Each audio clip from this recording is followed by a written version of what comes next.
Welcome home. We are WNST. Towson, Baltimore. Baltimore Positive. We are wrapping things up. If anybody hears the garage door opening and shutting, and I think it's broke. We're down here at the Mako at the Convention Center. It reminds me of my summer broadcast of 1994 when I did this show from a garage in Timonium, right behind Timonium Road in the ROFO. All are brought to you by our friends at the Maryland Lottery, the Gold Rush Sevens Doublers. We're going to be down at Fadley's, and the controller, she's busy in Annapolis these days. She used to join me for crab cakes and vegetarian crab. We've done all sorts of crab cakes, Brooke Lierman and I. It's all brought to you by the Maryland Lottery, Liberty Pure Solutions, and our friends at Jiffy Lube. We got football, we got baseball, we've had a lot of politics, lots of things going on, and you're the most interesting guest of the week because, like everybody else, I sort of get green roomed a little bit about bank card and the bridge and this and that and talk to people. With you, I'm just sort of like, the money of the state, the only thing I have for you, I began at Dumsers last night when I ran into you getting an ice cream cone at 9 o'clock on the Coastal, is tax-free week. All my Republican people, some are actually voting for the wrong guy in November, want tax-free every day in Maryland. They don't like roads, they don't like parks, they don't like schools. I tried to explain this to them, but, they think they're libertarian on the edge of coming up with something. How does Delaware do it, though? That's my trick question for you today, is that how do some states do it, and where do they get that revenue? And I know in Florida, when they're killing me on that Sun Pass and hotel taxes, they have a different gig. Everybody has to make money in some way. So they're always going to charge you for something. They just do it in a different way. And that's the bottom line. So, you might not have you might not have a sales tax. Well, maybe you have an incredibly high property tax, right? All states have to govern. They have to make the money in certain ways. And that's the bottom line. That's just how it goes. Well, promote tax-free week for me then, because it certainly felt good for my wife to run out and say, cut my 6% off here. But tax-free week's great. It costs the state about $6.5 million, but that's money that stays in the pockets of the people who are shopping and their bank accounts, which is great. So 1 week is $6.5 million. That's it's not tax-free on everything. It's just tax-free on clothing and shoes under $100 and the first $40 of a backpack. So, it's great for back to school. It's great for parents. If you need a wardrobe refresh, you should be waiting until that second week of August to do that shopping and save that 6%. But and that's why we do it. We do it because, the General Assembly passed it, a little before 2010. It's been in place since 2010. And it's just a great opportunity for people to save a little money as they are trying to get their kids ready to go back to school or do whatever they're doing. But, it's not for everything. It's for specific things to make sure that people have that boon to go back. And I will say it's also a really important thing for our small businesses and our small retailers because they see that bump when folks come in. They tell me, they know my wife's scamming waiting on. People wait to shop in that week, and then they go in. She said to me the other day, and I'd show my backpack.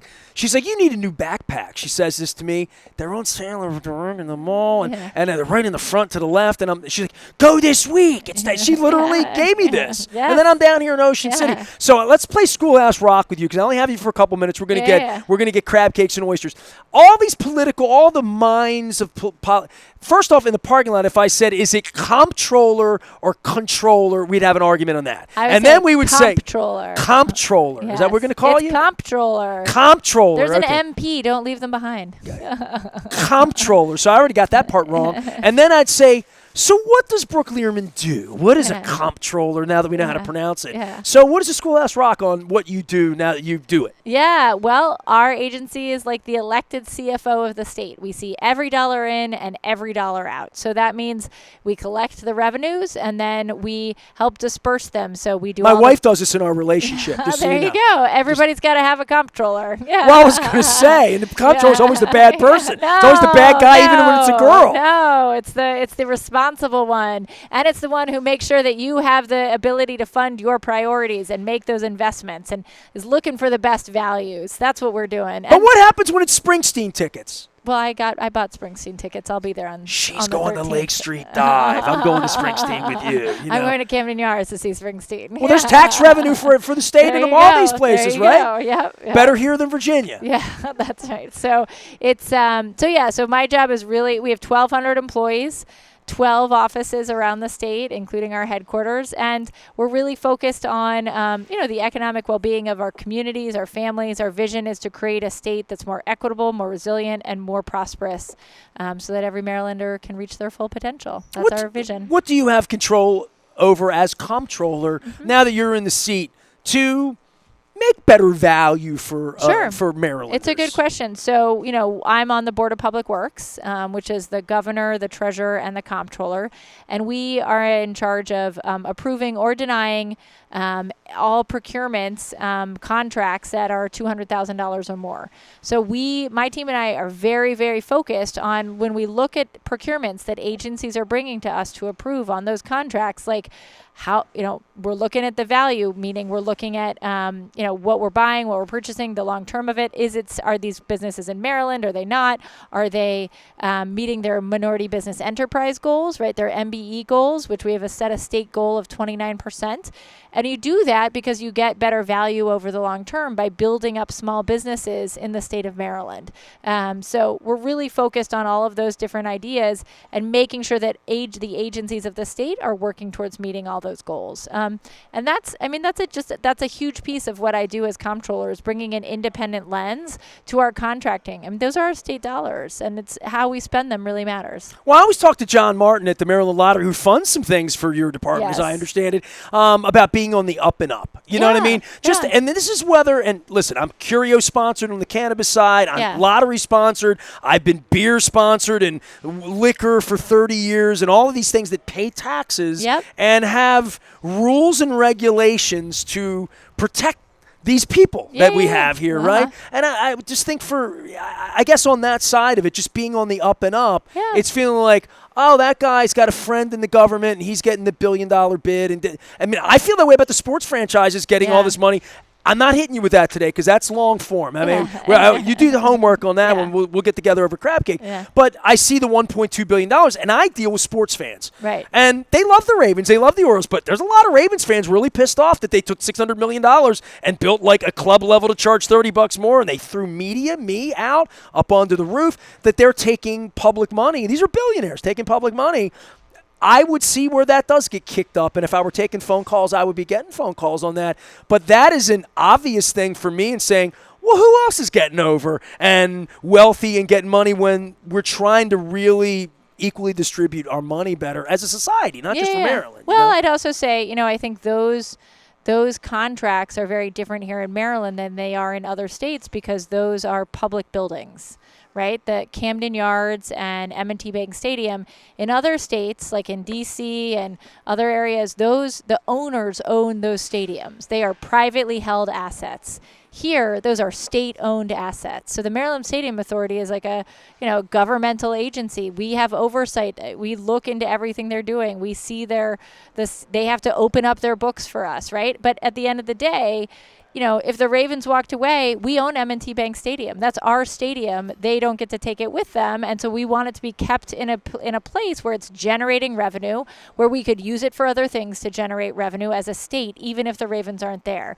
And so, which they are, thank goodness. Like they're there. I'm happy they're there. Not pleased to be locked out as a media member from a state-run facility, right. but so it's just really important that, we maintain our assets in a good position, because if you let them fall apart, you see, it ends up costing taxpayers more in the long run. Oh, there's no question that after 30 years we're keeping. I don't begrudge any of that, but I do think there's a public face to being on the up and up of taking public money. And I guess that's what I was saying about cannabis and about things that used to be illegal. Sports wagering on your phone, right? Like 2 years ago, this wasn't a thing. And John comes on. We talk about the revenue, but all of that was black market, right? Yeah. I mean, every part of that. I had Emily Keller on talking about fentanyl and the black market, where that's still there. I think that's the good part about cannabis is now we're seeing the revenue come in. It's a regulated industry, a well-regulated industry. Heavily taxed. Well, I mean, is it really? I don't think it's heavily taxed. You think 9% is heavily No, taxed? I just heavily regulated for sure. Heavily regulated, but 9%, and that's just non-medicinal. It should be regulated because it is obviously at the federal level, it's still Schedule 1, and and in other ways it's a medicine, right? Like it's used for medicinal purposes, and we certainly regulate the medical industry and pharmaceuticals. But this is money coming in that 10 years ago wasn't. I mean, right. we are collecting millions and millions of dollars in revenue and in taxes from the cannabis industry. And so we are trying to be very transparent about that. We put out a brief every quarter on our website about what money has come in, where it's come in from, where it's going to, because we know that people are interested in that, and we want to make sure that they have the understanding and the knowledge and can see it, and we're transparent. Do we have enough money, Comptroller? No? I think folks probably know our transportation trust fund is really hurting. We do not bring in the revenue we need to sustain the transportation investments that we need to be making just to maintain what we have, let alone build any new assets. And so our transportation trust fund You mean roads? Roads, transit, all of that. Anything that bridges, it's all part of our transportation trust fund. And right now we can't even fund maintenance of the DC Metro system. We have a share that we have to put in with DC and Virginia. We can't pay our share out of the Transportation Trust Fund because it's so oversubscribed. It comes from the general fund. So we are already underwater in our Transportation Trust Fund, and that's without any new projects. So there is not enough right now to do what we need to do to keep a state of good repair for all our transportation assets. So the General Assembly and the governor, I know, we're taking a hard look at that. They set up a commission to think through how to pay for this in the long term. But, it's not responsible to kick the can down the road. We've got to step up and figure out what we're going to do now to take care of our assets now so we can build a cleaner future. Yeah. Well, the Key Bridge is something nobody could have planned for. Oh, yeah. Well, the feds will help us You sure? I am staying confident in our federal delegation. We have a great Ben Cardin and Chris team. Van Hollen were here today trying to convince me as well. They have a great team. They're going to get it done. The feds are going to help us there, which is great. And so, but there's a whole lot of other transportation assets, so we need to maintain. Last year Westmore invited me for crab cake at the crab feast. Oh, yeah. The problem is they were out of the crab cakes because I ate them all. Because I got there early. So we're going to get there early today, and you can do the crowd here is small. The crab cakes are really good at the crab feast. I'm telling you. And I'm a crab cake guy, as you know. You are, I've told my wife, there's a good crab cake here. So in that spirit, I'm going to let you go and just say, this is another case of more money, more problems. You know what I mean? So, for sure.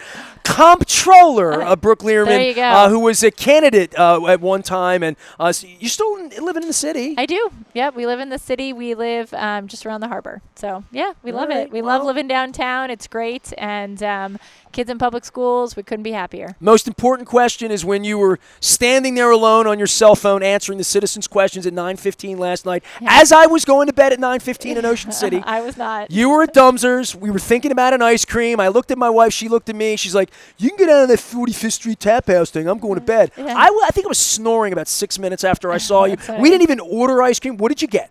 Mint chocolate chip every time. That's your go? Oh yeah. I only do mint chocolate chip. Why waste an ice cream cone on anything else? What song does Springsteen have to play for you at Camden Yards? Oh, that's a good question. Now, and get esoteric here. Don't give me that Born to Run nonsense. I can't say Thunder Road. I can't say anything. No, don't play. Give me the five he's going to play. Oh. Give me something that he might play or might not play. Yeah. What's your favorite Springsteen song? It's a good question. I don't know. It changes every day for me. Yeah, it depends on my mood a little bit, Give me five right now. No, I cannot name you 5 Springsteen songs sitting right here right now that I want him to play. I have not thought about it, actually. I just got I just realized that the tickets were coming up because remember he was sick last year. Right. And so this got postponed. I didn't even have it on my calendar, and all of a sudden Ticketmaster was like, "You have tickets," and I was like, "Oh my God, it's like Robin, I won the lottery." She's busy on the 12th. Yeah. No, 13th. No, 13th. It's a 13th. It's a Friday night. It's Friday the 13th. Yeah. So funny. I might be going to Sticks. Playing the lyric. Oh, that's cool. She's going to Lake Street Dive. I don't have a car. I need a ride. Funny. Give me a ride, Brooke. That's funny. Brooke Lierman here, our controller. When we return, the Springsteen concert will be in the books. Well, then you'll have you your selfies there. I'll tell you the best songs he played. And you'll say that he opened with Night. It was outrageously awesome when he opened. Yeah. We are signing off from Mako. We've had a beautiful couple days here. Some beer, some cheer, some crab cakes. We're back for more in Baltimore Positive. Stay with us here at AM 1570.